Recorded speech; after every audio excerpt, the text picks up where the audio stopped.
Good evening, everybody. My name is Louise Connolly, and I am the head of the Educational Consultants Department at Macmillan, Iberia.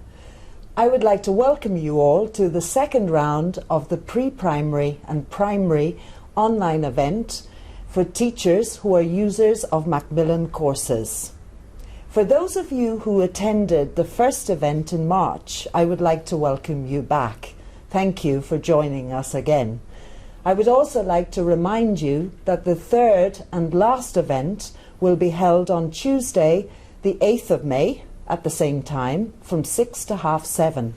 And we will be having the authors, Carol Reid and Donna Shaw, speaking about story time in the case of Carol Reid, and in the case of Donna, using projects to develop 21st century skills. With these events, we would like to offer you quality, ongoing teacher training that is convenient for you, that you can attend from the convenience of your staff room or from home, and it's easily accessed. We hope to offer you practical, relevant, and motivating, inspiring ideas and activities to help you with your daily teaching. We would also like to hear from you on your experience of these events. So if you would like to post a comment, you can do so on our Twitter account, #Macmillan Online Teachers Days. I think for those of you who attended the events last year, you will remember that we were celebrating the 30th anniversary of Macmillan in Spain. Well, this year we have another celebration, another birthday, which is the 175th anniversary of Macmillan in the world. And we're very proud of this. Some of you may know that in 1843, the brothers Macmillan, Alexander and Daniel, founded the company and really started to make their mark on the publishing world with the publication of such well-known and much-loved authors and poets such as Lewis Carroll, Thomas Hardy, Rudyard Kipling, Lord Alfred Tennyson, W.B. Yeats, and so many more. And so we're pleased to share this celebration with you this year. Now, at the beginning, I mentioned that these events, well, the event today and the event in March, are aimed at users of Macmillan courses. And you as a user, you will know that you have access to the Macmillan Advantage scheme, which is a scheme exclusive for users. And there, on our webpage, in the section called Macmillan Advantage, you will be able to access a whole range of materials which will be helpful to your classes. Materials that include teaching ideas, information about new trends in education, programaciones, rubricas, even the recordings today of the event today and the recordings of the event in May and in March. They are accessible there. And also we have a section called Teacher's Corner, which is specific to classroom teaching practice. And there you will find activities, clips, ideas for different levels that are appropriate to you and you can put to immediate use in your classes. So please do take advantage of this scheme.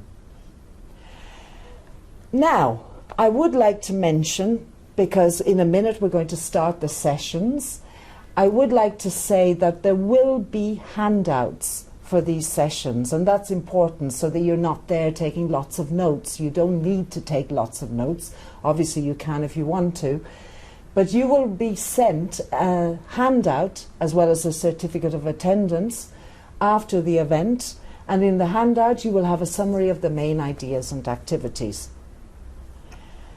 Now, all that remains for me to say is, well, to introduce our first speaker, and we are delighted to have Ormerod.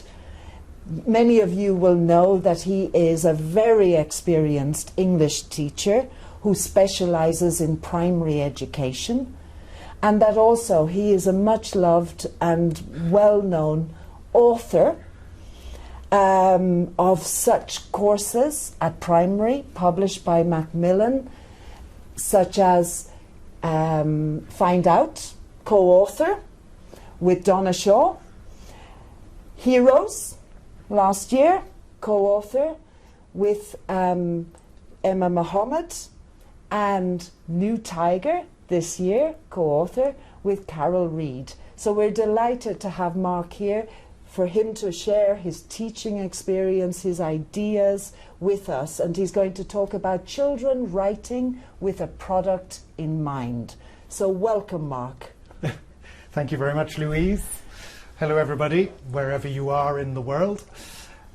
We don't have a lot of time, so I'd like to begin straight away, and I would like to introduce the session, to present the session by asking you to imagine the following situation. Just listen and imagine this situation.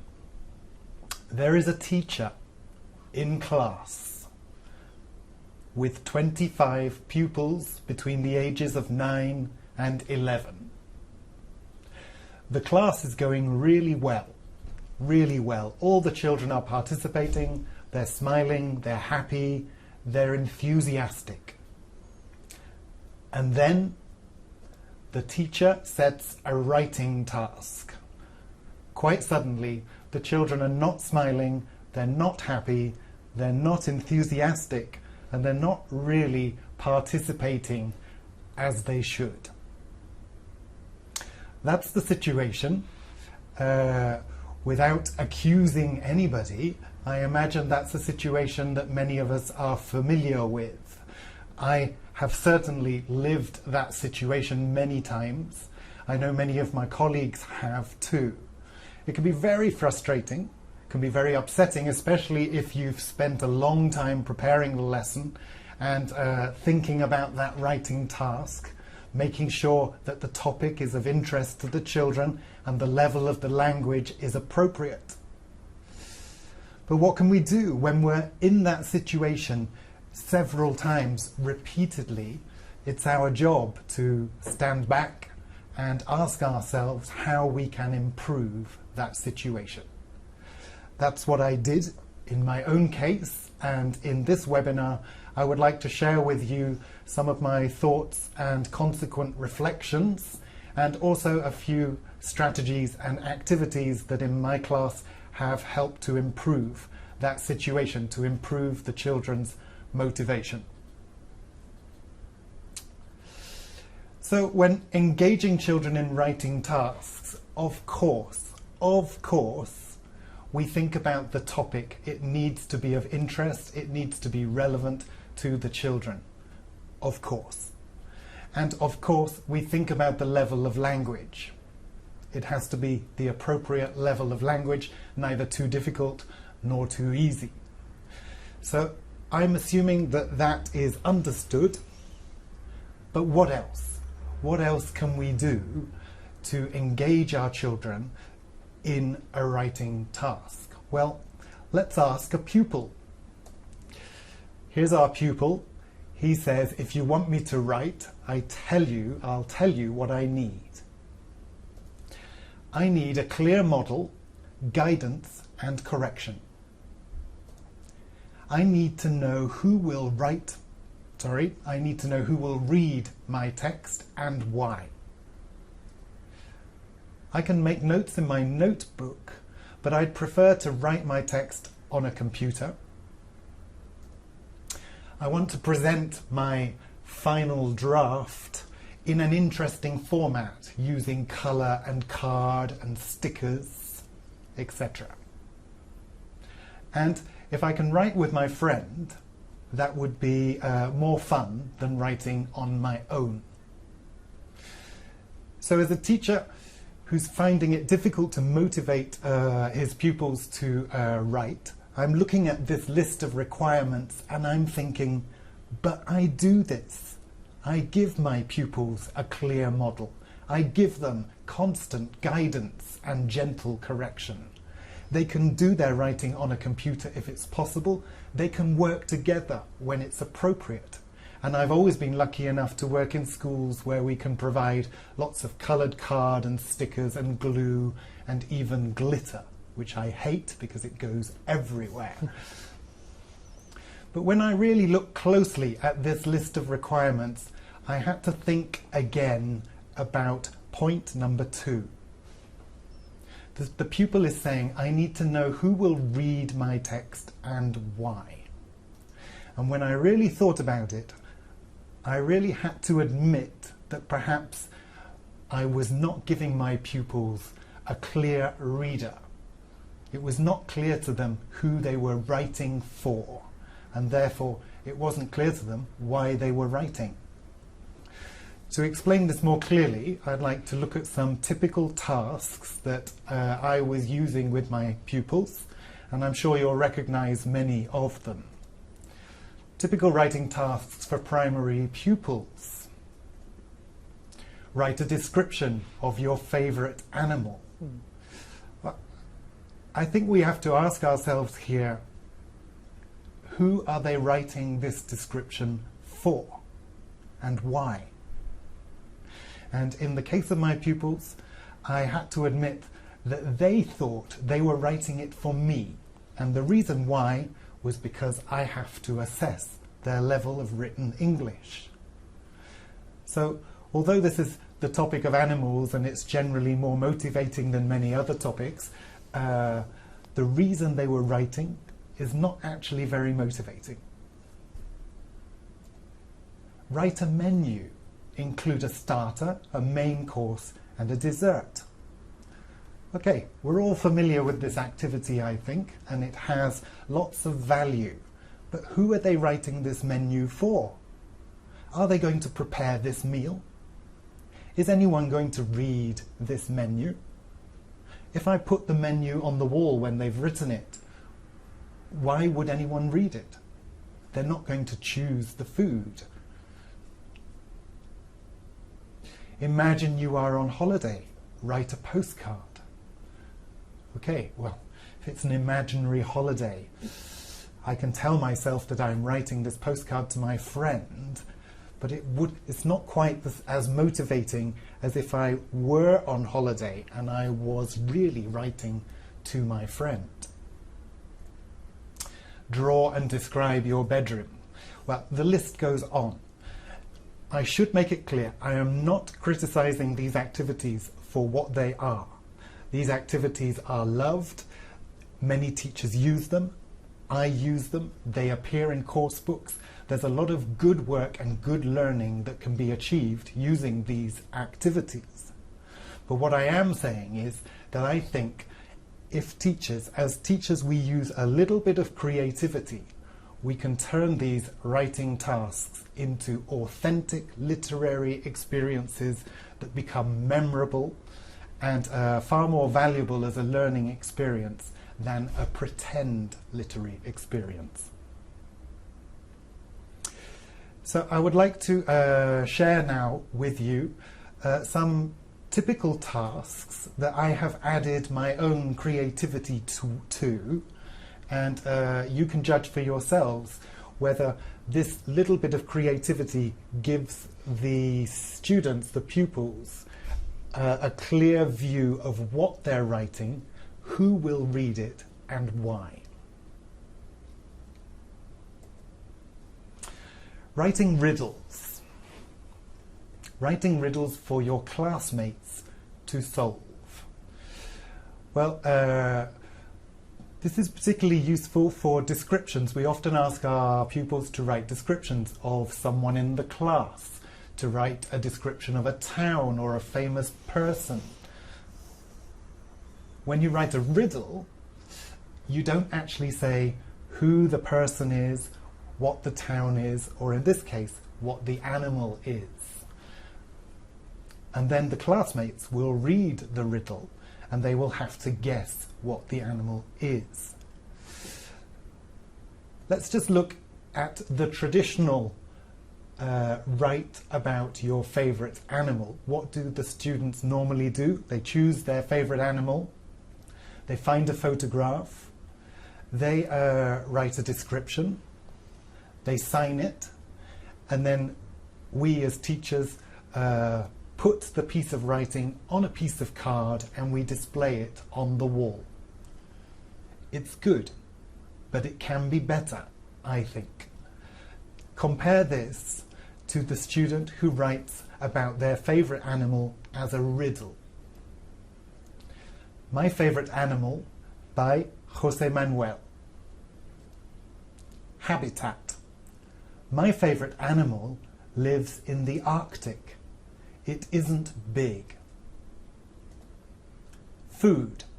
It eats small animals. Description. It has got small eyes and ears. It has got a long tail. It is white in winter. It's grey and brown in summer. Dangers. This animal is in danger of extinction because it cannot find enough food to eat. Now, this is where you can have your say. Can you guess what José Manuel's favourite animal is? What is my favourite animal, he says. Is it the polar bear, the Arctic fox, or the reindeer? Okay, so this will appear on your screen, this have your say, the question. All you need to do is activate it and write in your answer. Either polar bear, Arctic fox, or reindeer. We'll give you a couple of seconds to do that. Have you thought about this, Louise? I'm not sure, because at first I was going to say polar bear, but then it says here it isn't big, so obviously polar bear are it's quite. not the polar it's bear, not, then, so is we'll it? rule out the polar bear. Hang on, people are very quick. Lorena, thank you. Martha, shall I say what their answer, or shall I wait? Yes. Oh, and Lorena as well. They all seem to have the same answer. Yeah, Martha as well. Thank you. Arctic fox. Arctic fox it is. Well done. Let's have a look. Here it is. On the left in winter, white, and on the right in summer, grey-brown. What about the presentation of this riddle? This is very important because this is going to go on the wall.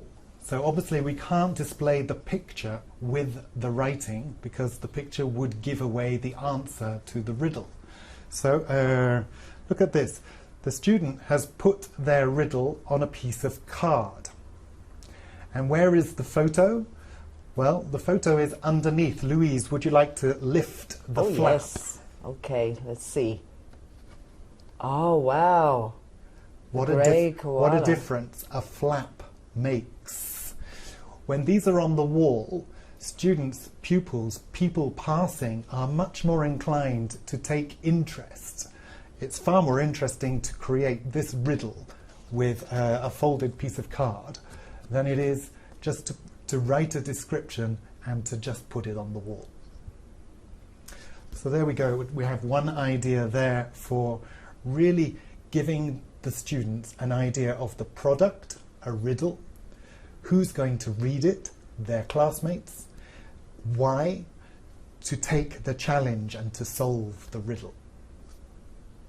Let's look at another example. Write a menu. Write a menu and then use it in a canteen role play. Now we've already said, why are you going to write a menu if you're not going to prepare the meal? And here is the solution. The students need to be aware that when they write the menu, they will be using that menu as a prop in a canteen role play. That gives the menu a purpose, a reason for existing, and who is going to read it? Well, the actors in the role play. While we're looking at menus, because it is a common activity and very popular, I might just add that if you give if you say to 25 pupils, can you write me a menu with a starter, a main course and a dessert, you will end up with 25 menus exactly the same. Soup, hamburger, pizza, and ice cream. And that in itself is not very motivating. So I would suggest that you give each pair of pupils a theme for their menu. For example, here we have a low-calorie menu. This means the children are actually going to have to think a lot more. They're going to have to activate some of those thinking skills. What food qualifies for a low-calorie menu? Let's have a look. Celery soup, red pepper and mushroom salad, main courses, roast chicken with lettuce, sushi, desserts, low-fat yogurt, and grapefruit juice. Well, I can see that the pupils who wrote this menu have really understood the meaning of low calorie. Other menu topics that are very useful for getting the children to think about what they're including in the menu: the unhealthy menu, the healthy menu, the exotic menu, and very popular is the disgusting menu. Just let me read. I have some menus here which is difficult for me to show you. Can you see this one? This is the unhealthy menu, and the children have written starters, extra large hamburger, 10 cheese pizza. Well, immediately I can see they've had fun with this, creating this menu, and they've really understood what is unhealthy food. Let's move on to another task. Writing a dialogue, or rewriting a dialogue, and then acting it out. Here is a dialogue that is taken from Heroes 3. It's a functional dialogue, great for practicing functional language, putting it into context. And perhaps you can read it with me, Louise. Okay, that's fine, yeah. Would you no like problem. to be the assistant or the customer? I think, can I be the customer? Yes, you can. Okay. I'll be the assistant. Okay. Hi there. What can I get you? A tuna and tomato sandwich, please. I'm sorry, I haven't got any tuna today. Have you got any chicken? Oh yes, I've got lots of chicken. Good. Can I have a chicken and red pepper sandwich, please? Sure. Thank you. So the children can have fun listening to it, reading it, acting it out. And then if you look at the instruction at the bottom, it says change the words in blue, effectively write your own dialogue, and then act it out. I think as a tip, I would suggest that we stop thinking of these dialogues as vehicles for learning language, but think of them more as mini radio plays or mini theatre plays, much more motivating for children to practice a mini play. So they can change their words and let them have fun with that. Don't censor the words too much. If they ask you how to say cucaracha in English, tell them. Let them have cockroach sandwiches if they want. That's the child injecting a little bit of their own personality, a little bit of their own humour into the task. Here we have a script. Okay. Do you want me to join in? Yes, okay. You can be the assistant. Okay, let's change roles. Fine. I'll be the customer. Okay, so I start. Hi there. What can I get you? A chicken and cheese sandwich, please. I'm sorry. I haven't got any cheese today. Have you got any snails? Oh, yes. I've got lots of snails. Good. Can I have a snail and lettuce sandwich, please? Sure. Great. So there's an example of how the children can have fun rewriting a dialogue and turning it into a mini play. If you have opportunities to record these on mobile phones, which is quite easy these days, you can really recreate the sense of recording a radio play. Writing and making class books. Books. Writing a book, that's a real product with a real purpose. There are often pieces of writing that we get the children to create that get lost when we put them on the wall. But in some cases, we can really compile all the writing of the whole class and make a class book. For example, what about a class poetry book? Here we have an acrostic poem. It's quite difficult to say Yes. that. An acrostic poem taken from New Tiger 4. You can see that there is a key word that goes down vertically and sentences related to the key word that go across horizontally. Each child or pair writes an acrostic poem. The teacher binds the total number of pages into a class poetry book. The class poetry book can then be displayed in reception, in class, and it's a great product. It's something the children can be really proud of. I have here a class book. This one's Ways to Save Water. But the reason I'm showing it to you is because it's an ideal way of binding the children's work. It's one of these folders that just has a clip, and at the end of the year, when you want to return the work to the children, you can just unclip it, take the pages out, and use the file again next year. Top tip. I'm not going to talk about creating the class book, which is about ways of saving water, but it is included in the handout. Another class book which might be a good idea is a recipe book. This recipe comes from New Tiger 6. Great for practicing instructions, imperatives, and for sequencing instructions. If each child or each pair of children write a recipe, then you can compile the class recipes and have a class recipe book. And the final book for younger learners, just beginning to write, what about a class picture dictionary? Now, this one in fact isn't written by a whole class, it's written by two girls, Alba and Elena. And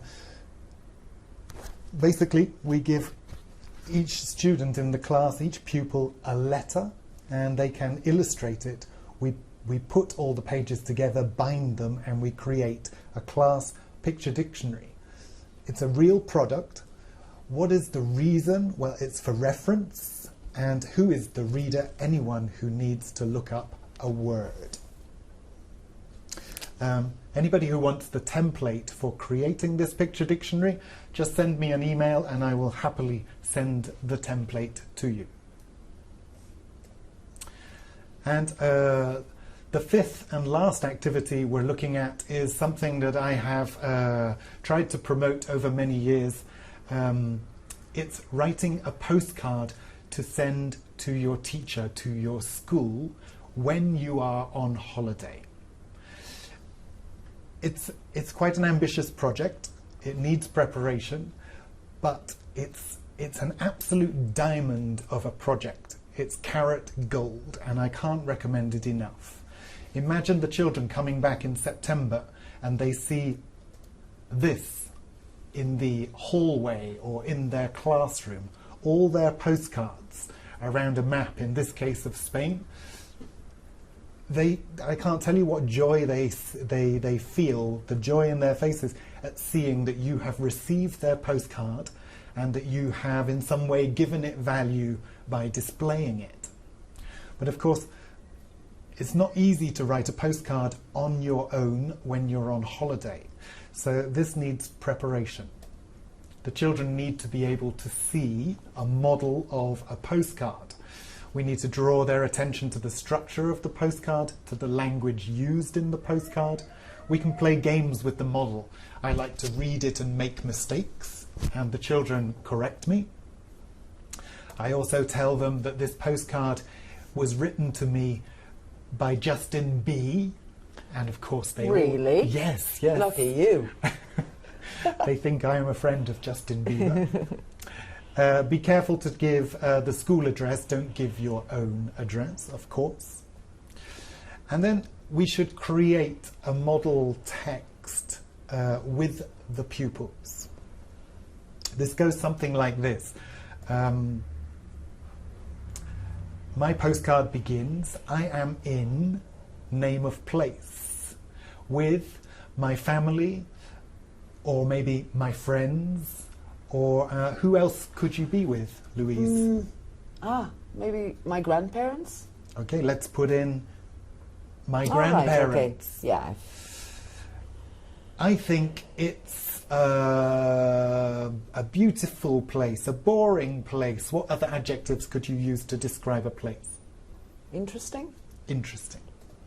So let's put interesting in. It's great. It's fantastic. What about And the opposite? It's horrible. the opposite? Do you know, it's strange how in primary we rarely teach the children negative adjectives. But That's true. they really like the negative adjectives. There are lots of buildings, beaches, castles, museums, shops. What else can you find parks, in maybe? parks? Okay, let's put parks in. Give them playing. And what about some adjectives to describe those places? Interesting, ugly, impressive, Amazing? amazing. So together with the children, you build up a model with options. It can be longer or shorter. Obviously, it's going to include the language you have used in the school year. And when the end of term, when the end of the summer term happens, you send them off with the model, and you will need to inform the parents as well that you've asked them to do this project. And I can promise you, in 15 years of doing this project, I've never met a parent who wasn't willing to buy a stamp for this project. Here it is again. This is what the children see in September. The first time we did this at school, we found that there was an added benefit of this display that we hadn't expected. And that was we could use it to present past simple, which is now, of course, an obligatory part of the curriculum. The language that can go with this display is, last summer I went to Alicante, look at my postcard. Oh, that's wonderful. I went to London. I didn't go on holiday. Very important not to differentiate too much between all the different destinations. I was with my grandparents. Where were you in August? So it's a context. It is a context. And a springboard. It's not just a context, it's a context the children can really relate to. Exactly. Who went to Zaragoza? So, there you go. You have 5 examples of how a little bit of creativity can turn some typical writing tasks into genuine literary experiences. Do we have time to summarise Yes, we what's do been indeed. said? Absolutely. Let's Please summarise do. what's being said. Point 1. I'm going to read this slowly.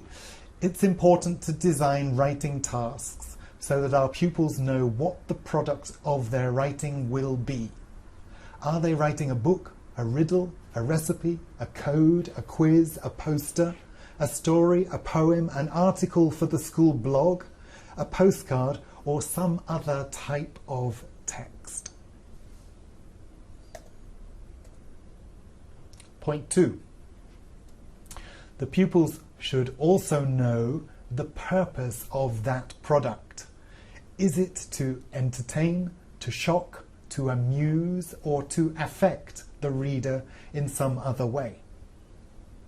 Is it to advertise, to report, to educate, or to inform the reader in some other way? Remember that every written product is written to either affect and or inform. That's really that simple. So a piece of writing that is neither effective nor informative, that just written for the teacher to assess your level of English is not a text that the children can get really motivated about. Point 3, the pupils also need to know who is going to read the text. Will it be their classmates, their families, or strangers, tourists in their town, users of their library, school children in another country, or someone else? It's very important to know who you're writing for, who you're writing to. It really colours the language you use. It determines the language you use. And if you have any doubt about what I'm saying, just look at children's text messages to each other. When they know who they're writing to and why they're writing, they inject those text messages with humour and pictures and shock value. And when you don't know who the reader is, when you don't know, well, if you don't know who the reader is, you don't know what the purpose of your text is, it cannot be a high quality piece of writing. So in short, awareness of the product, its purpose and readership leads to greater motivation, a better quality of writing, and a more memorable learning experience. And we have a poll, don't we? We do have a poll, don't yes. we? So just to... as a summary? To summarise and to recall the activities we've looked at, perhaps you can answer this question. Which of these activities might you do with your pupils? You may already be doing them, of course. I'll just read them for you again. Write a riddle for your classmates to solve. Number 2, write a menu and then use it in a canteen role play. Number 3, rewrite a dialogue and then act it out. Write and make a class book. Write a postcard and send it to your teacher. Okay, so as for the have your say, this is on your screen now, the poll, the question with the 5 options. So please just tick the option that is most appropriate for you. 1, 2, 3, 4 or 5. I don't know. Well, I'm just thinking I want to answer the question as well, and I'm not sure because... You want to do them all? I do actually want to do them all. But this is not a definitive list. No. And I'm just thinking, I'm imagining now as a teacher during the school year that these are very doable. They're very doable, and they can be transferred to lots of different types of exactly, and this is not an exhaustive list, is it? No. You know, the riddle of an animal, that can be used with so many different types of description. Exactly. Now, we're getting some answers in. Thank you, everybody, for replying to this poll. It's coming up. I'll just refresh a couple of times, just to make sure, because, people are sending through their answers. Okay, I think we can say that a majority of 48% are saying that they would like to do the postcard. The postcard is really popular, it seems. Good, it's a great project. It is a wonderful project, isn't it? And the idea of the realness of it, which is key to the purpose, isn't it? And then the second one, a riddle for your classmates to solve. Good. Yes, with 23%. 11% divided between writing a menu and then using it in the canteen to act out, to role play. And the number 4, write and make a class book. And then finally 7% are saying rewriting a dialogue and then acting it out. But I think this is representative of them all being really relevant and motivating writing activities. We've asked them to choose one, but I imagine, like me, a lot of people are thinking I'd like to do a lot of them. Yes, great. Great. So is it question time now? Or yes, it's question time. So you now have an opportunity, everybody, to send in any questions or comments that you may have about the content of Mark's talk. Please do that now. We'll give you we'll give you 10, 15 seconds to write in any question or comment that you would like to make, and Mark will be happy to answer or comment, etc. So, let's see. I shall switch this over. Well, as I said, I would like to do them all. And I think that extra element of creativity, it's actually, you say it's small, but it has a huge impact. It does have a huge impact, and I think it's the creativity that teachers bring to the classroom is what makes us indispensable, really. It's what robots can't do.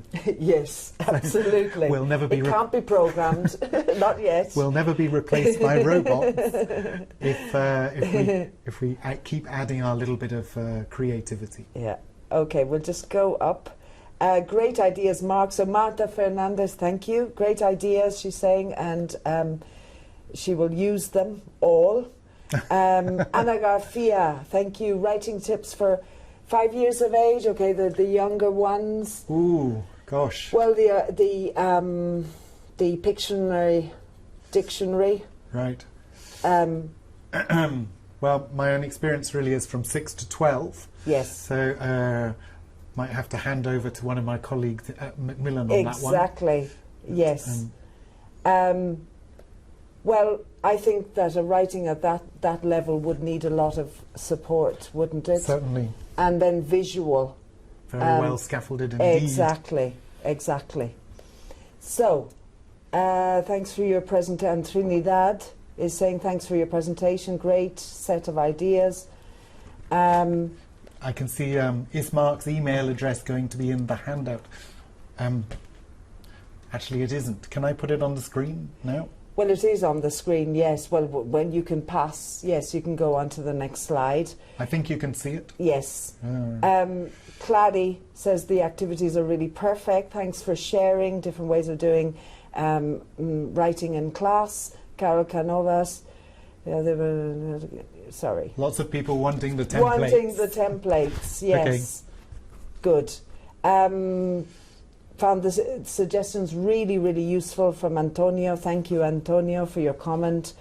It's not easy. Of course it's not easy. It does need a lot of scaffolding and preparation, and the teacher needs to be quite active, in the whole process, obviously. But it will be, I think, motivating for pupils. To get them involved. Do you know, I think just make it simple by saying, okay, before setting a writing task, I'm going to ask myself this question. What are they writing? Who are they writing to, and why? Yes. And if we can't answer those questions, maybe we have to question the value of the writing task. Yes. So that's it, really. Yes, that's the core, 3 core elements. Yeah. In deciding whether this task is worth doing or not, no? And Nieves, thank you. Always a pleasure to listen and learn from you. So Nieves, you must have seen Mark at maybe other events. Salva, I love all the models you've just shown. And I will try all of them from Giruzi. There are lots of comments. You can see that people are really interested in the ideas that you've given, Mark. That's great ideas. I'm sure I'll do all the activities from Elena.